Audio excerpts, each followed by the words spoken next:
American police versus British police. This is going to be a good video. Looking forward to this one. Before we do get into this, I appreciate if you guys can hit that subscribe button. Let's jump straight into this and compare our police. We might think about the police. One thing that's certain is that we are fascinated by them. As early as the 50s, the police crime drama started filling our TV screens, and long before that, Arthur Conan Doyle and Edgar Allan Poe planted the seeds for the genre of detective fiction. The good cop, the bad cop, or even the rebel with a cause cop kind of shows in the 70s have evolved into more realistic series such as The Wire, which give us a more nuanced version of police work and those that do it. In real we love things to do with police, like movies and shows and stuff like that. Hell yeah. life, dashcam footage from police vehicles has also become a staple in the online content we consume. Today, Yo, I've been reacting to so many police dashcam videos on my other channel. Link is in top of the description. I'm telling you right now, if you love those kind of videos, you would love that channel. Make sure you do check it out. Those videos are so good. we are going to concentrate on real-life cops and perhaps the two most famous, sometimes infamous police forces in the world in this episode of the infographic show, American Cops versus British Cops. Let's see what we got. Don't forget to subscribe and click the bell button so that you can be part of our notification squad. Prior to what we consider an actual police force, the ancients had many ways to police the polis, or city. Slaves in ancient Greece would handle the rowdy crowds when tempers flared, while the Romans might set the Praetorian Guard on out-of-control rioters. Through the ages, there have been myriad ways to maintain public order, and also some pretty gruesome punishments for those that breach the accepted rules. Oh yeah, back in the day, bro, policing, when you get the guards, bro, their heads are coming off.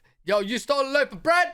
Boom! Get your head off, boy. In the UK, it wasn't until 1749 when a judge named Henry Fielding created what was called the Bow Street Runners, the first time Britain had anything what we can associate with today's police force. Oh, As really? British cities grew at a rapid pace. Wait, that was the name of the police force back then, the Bow Street Runners.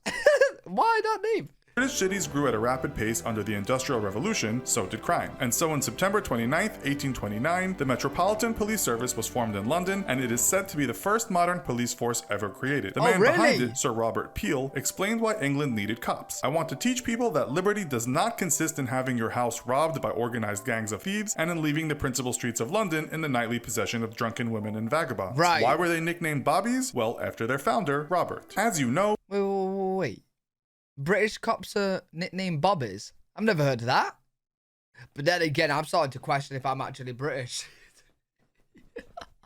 The USA was noted for its Wild West outlaws. One of those was Billy the Kid, who was shot by Sheriff Pat Garrett in 1881. Like Britain, America had ways to control crime, but for a long time there was no formal police force, and so the job of keeping folks in line often went to private contractors such as the Pinkerton National Detective Agency.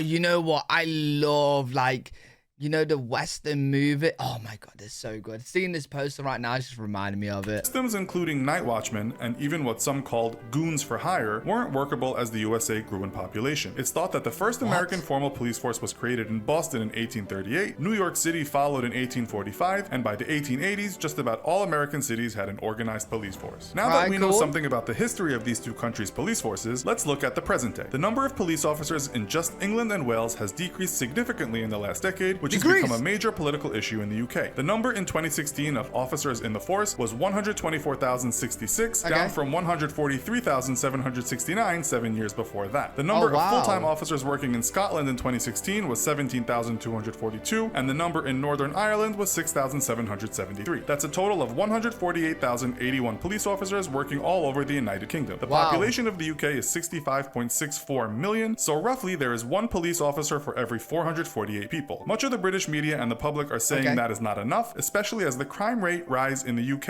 is rising faster than it has in a decade. Yeah, I ain't gonna lie. I don't know why our police force is declining when we should be increasing it, because crime is crime is increasing. This includes a rise in violent crimes and homicide. Over the pond in the USA, crime rates are much higher, and as some police departments are looking more like military units, the role of police in society has met with some controversy. Finding the actual number of sworn police officers working in the USA in 2016 isn't that easy. This is because figures given by the US Bureau of Justice Statistics haven't been updated in a few years. The total number of police agencies in the US is around 18,000, but that includes all branches of police. If we take just local police departments, that number is more like 15,500, according to PolitiFact. The old data that is often cited says that in 2008, there were 765,000 officers that had the power to make an arrest. The U.S. Department of Justice gives the number of 750,340 for 2012. According to the National Law Enforcement... Wait, but compared to like the population. Isn't that similar to the UK?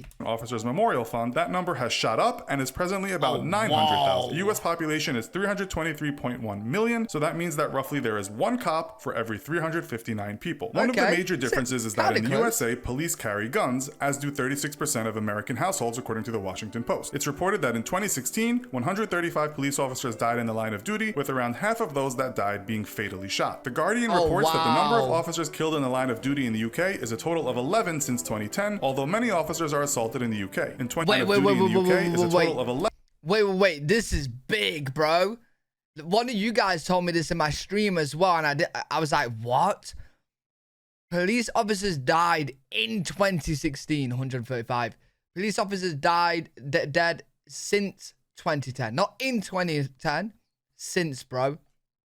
Wow. But that makes sense to why American police are stricter and are carrying their guns, bro, because a lot more of them are dying in line of work. Wow. I actually didn't realize how many did. That's crazy, bro. 11 since 2010, although many officers are assaulted in the UK. In 2015, it was reported that 23,000 assaults occurred against officers in just England and Wales. In 2017, the Police Federation of England and Wales reported this figure to be not even close to the real number. It said there were 2.4 million assaults in 2016, meaning an officer was attacked every 13 seconds that year. Yo, what are people doing to the police, bro? You're fighting. Who's fighting police? 1,000 of them involved attacks with deadly weapons. The report said the average police officer is assaulted 19 times a year. On the other hand, in the USA in 2016, police officers killed a total of 1,093 people. According to Inquest.org, in the UK in 2016, a total of 5 people were shot and killed by police. The total number of people shot. Wow, look at that, bro. But then again, we don't have guns, so how are they gonna shoot them? You know what? We do have some police that do carry guns, but they're a special type of police. Killed in the UK since 1990 is 67. We should add here that regular cops in the UK don't carry guns, but armed police can be called when it's thought guns are needed. Police in Northern Ireland are different, routinely carrying firearms. According to the newspaper The Mirror, in 2016 there were 1,863,524 legally owned guns in Wales and England, most of which were shotguns. It's thought there are... Wait, there's 1.8 million legal guns in the UK? In Britain?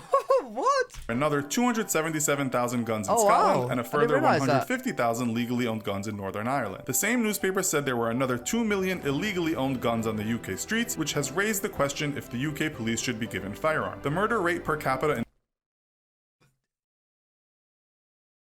What? You're telling me there's over 2 million illegally owned guns in the UK? Why don't we have more gun crime? That's a lot, bro. Nah. Why do our police not have guns then? That's mad. In the US is still 30 times higher than in the UK, which might not be surprising considering there are more guns than people in the country, according to the Washington Post. As for assaults on officers, there were 51,548 assaults against US police officers in 2015, with a total of 14,453 injuries sustained. With this in mind, how does life on the job compare between the two forces, and how do you even get a job as a police officer? In the UK, you can join when you are 18. There are no restrictions on height, but the force does ask you to be in good enough physical and mental shape to undertake police duties. You know what? Before this, I actually didn't realize, and like before watching these videos, I didn't realize that people actually attack cops and police. Bro, who's crazy enough to attack police, bro? But I didn't realize it. I thought, you know, because they're police, I couldn't imagine putting a finger on them because you're just going to be in more trouble, right?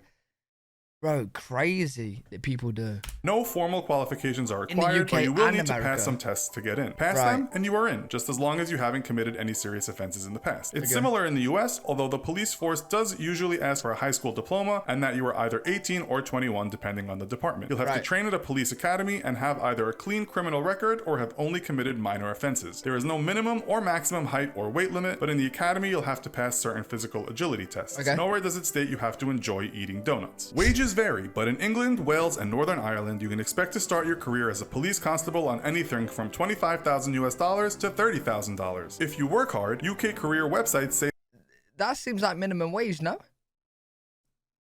So first year in the police force minimum wage. That within about 7 years, that wage can be $48,872 US. That's after 7 years, 47,000. You should work a 40-hour week, although police work can often mean overtime and also emergency callouts. You'll get 23 days annual leave and also full sick pay. The pension varies depending on time worked, but the average police pension in the UK is thought to be around $20,465 a year, and the normal retirement age is 60. In the US, salaries differ from state to state, but a rookie cop working in the NYPD can expect to earn $46,288 per year. After 5.5 years, this could rise to $90,829. Yo!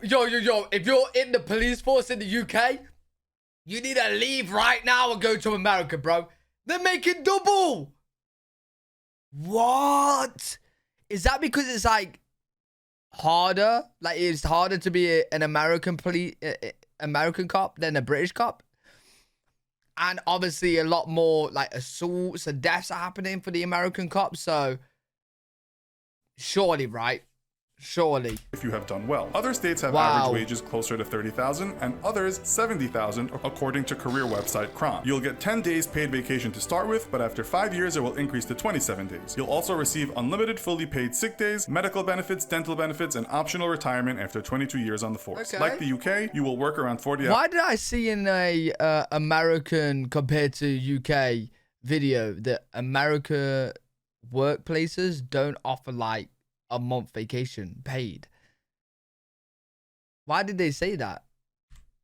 Because it's just said here that they do. After 5 years, it will increase to 27 days. You'll also receive after 5 years. Wages closer to $30,000 and others $70,000 according to career website Cryar. You'll get 10 days paid vacation to start with, but after 10 days paid vacation, but after 5 years, 27. Oh, okay.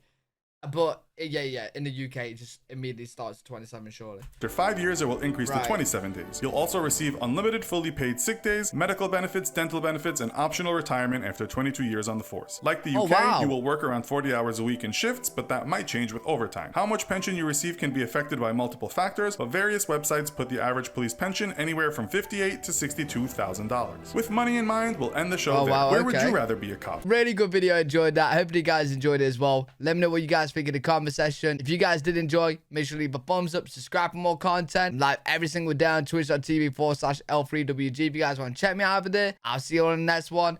Peace.